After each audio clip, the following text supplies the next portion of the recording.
સુરતમાં વરસાદ આવ્યો અને ઘણા લોકોના ઘરોમાં પાણી ઘૂસી ગયું. કોઈનું ઘર, કોઈની દુકાન, કોઈની વર્ષોની મહેનત થોડી જ કલાકોમાં પાણીમાં ડૂબી ગઈ. આવા સમયે આપણે ઘણીવાર પૂછીએ છીએ, દોષ કોનો? પણ આજે એક સવાલ પોતાની જાતને પણ પૂછીએ.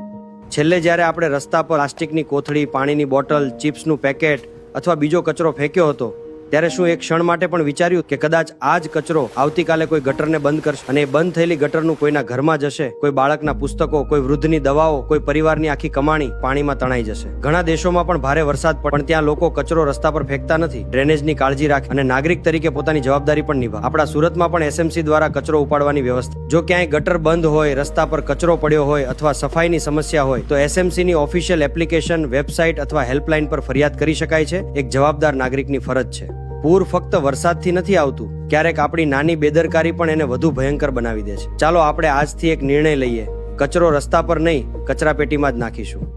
અને જ્યાં સમસ્યા દેખાશે ત્યાં ફક્ત વિડીયો નહીં બનાવીએ, ફરિયાદ પણ કરીશું. શહેર ફક્ત એસએમસીનું નથી, આપણું પણ છે. આપણી એક નાની જવાબદારી કદાચ કોઈનું આખું ઘર બચાવી શકે.